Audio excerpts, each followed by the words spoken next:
Vamos agora de entrevista. O Jornal da Rede Alesp conversa agora com César Cari Eliseu, professor do Centro Paula Souza. Ele nos fala sobre o vestibulinho nas ETECs em 2020. Seja bem-vindo aqui, César. Boa tarde, eu que agradeço, Priscila. Boa tarde. Eu queria que você contasse para a gente, né, chegando então a pandemia, a orientação do isolamento social, os cursinhos também fecharam. Sim, isso teve um impacto, né, nessa área da educação também, que são os cursos preparatórios para vestibular e vestibulinho. E no nosso caso, que é o Centro Paula Souza, né, que coordena todas as ETECs do estado de São Paulo, não foi diferente. Passou a ter aulas virtuais e nós tivemos que repensar o nosso método de seleção de novos alunos. Então, para não deixar também ficar um buraco, né, não ter aulas para novas turmas nesse segundo semestre e também não prejudicar o andamento administrativo da instituição, então nós tomamos essa decisão depois de muito estudo, depois de muito trabalho, que é de realizar um processo seletivo inédito, né, um vestibulinho para a instituição, e para a instituição é inédito você fazer um processo seletivo sem prova, e nós formatamos, então, esse modelo, né, que seria por análise de rendimento escolar. Como que ele vai funcionar? Como vai ser a inscrição?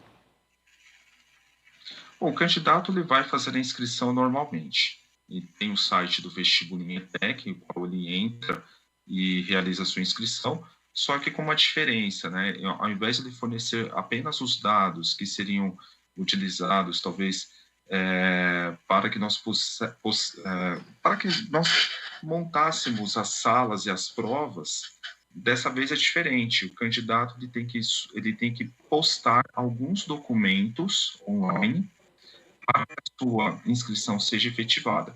Então, como a inscrição vai ser realizada? Ele entra no portal, ele tem um login e senha. Ele entra e preenche todo o formulário de inscrição. Nesse formulário vão ter algumas perguntas relacionadas ao processo de classificação que nós adotamos. Esse rendimento escolar que nós referimos são as notas de português e matemática da primeira série do ensino médio, concluído até dezembro de 2019. Tanto para quem é estudante, está matriculado neste ano a partir da segunda série, como para quem já concluiu o ensino médio no passado.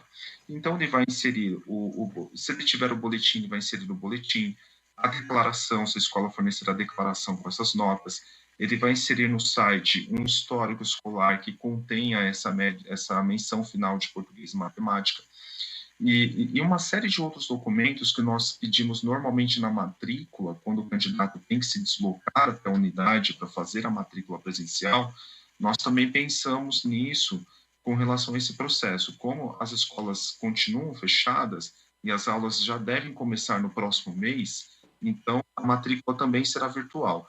Então, para o candidato não ter que encaminhar documentos e ir na escola apresentá-los, no próprio site do vestibulinho, vai permitir que o candidato também faça o upload desses arquivos, né, que nós chamamos. Ele vai postar uma cópia do CPF, do RG, e uma foto também, assim, um pedido para que o candidato poste no site. São documentos que nós pedimos e que depois a escola, né, quando ele for classificado, fará uma conferência para ver se não está faltando nada, né? E voltando à questão da classificação, uma vez ele colocando as notas finais de português e matemática da primeira série do ensino médio, o sistema vai fazer uma média entre esses dois conceitos. E a partir desta média é a nota que vai classificar esse candidato. O critério ele é por nota ou tem também alguma questão social? O critério, basicamente, é uma classificação por nota. O que nós temos no estado de São Paulo hoje é um acréscimo, que nós chamamos de pontuação acrescida, que é um decreto do próprio governo do estado, que acrescenta à nota final do candidato 10% caso ele tenha estudado na rede pública de quinta a oitava série, ou se ele for afrodescendente e fizer essa declaração, ele tem acréscimo de 3%.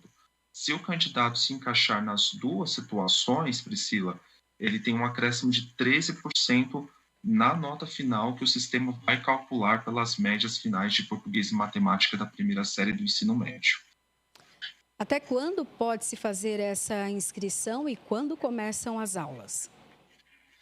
As inscrições terminam dia 21, às 15 horas, tá? E nós também, por que são às 15? Porque tem muitos candidatos que talvez vão fazer a impressão do boleto para pagar no banco.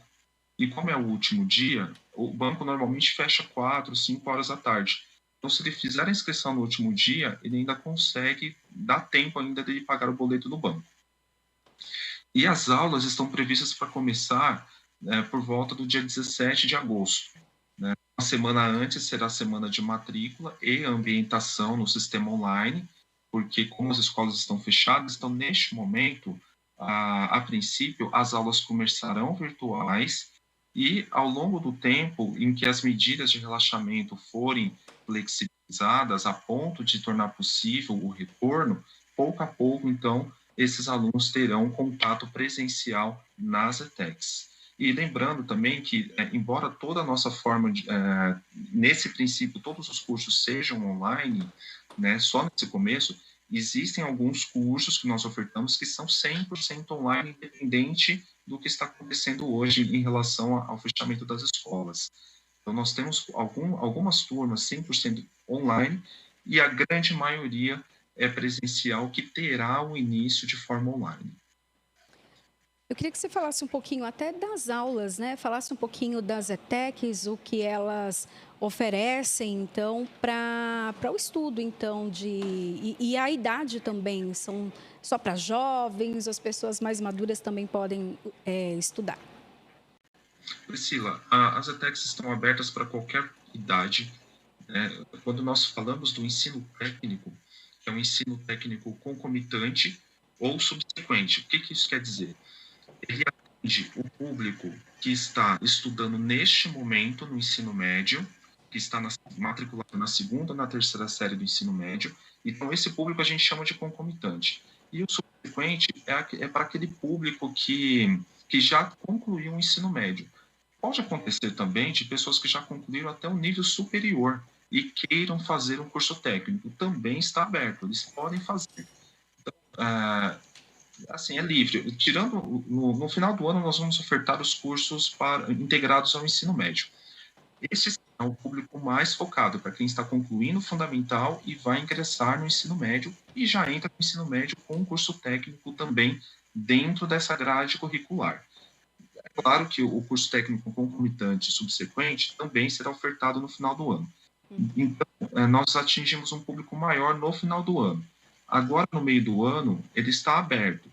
Né? Então, tirando o curso de enfermagem, que tem que ter 17 anos para ingresso, o restante, a partir da segunda, estando matriculado a partir da segunda série do ensino médio, ou caso ele já tenha concluído, ele pode concorrer. E são vários cursos, né? As ETECs, nós temos 223 ETECs no estado de São Paulo. Nós temos cursos desde a área da indústria e agricultura até prestação de serviços, passando por cursos como agropecuária, mecatrônica, desenvolvimento de sistemas e administração, entre muitos outros que sempre formam muitos profissionais que são absorvidos no mercado de trabalho. César, para concluir, como a pessoa então faz a inscrição? Qual é o site? O site é o vestibulinhetec.com.br. E um recado importante, Priscila, assim, nós temos 10 etapas dentro do painel, dentro do formulário de inscrição. Uhum. E são muitas coisas que eles precisam enviar dentro desse site. Então, precisa prestar bastante atenção, né? Tem que prestar atenção também, não só pela questão de não cometer nenhum equívoco no preenchimento da ficha, mas em relação aos documentos, porque são vários documentos que são pedidos para fazer no sistema, e ele precisa, às vezes, de tempo para conseguir esses documentos. Então, a mensagem que eu deixo é no último dia, senão pode correr o risco de não conseguir concluir a inscrição caso falte algum documento. Tá ótimo, muito obrigada então pelas suas informações. Nós conversamos com o César Cari Eliseu, que é professor do Centro Paula Souza. Deixou o recadinho aí então para quem quer fazer o vestibulinho. Faça inscrição o quanto antes, tem toda a documentação que você precisa enviar. Não deixe para a última hora para não perder uma oportunidade.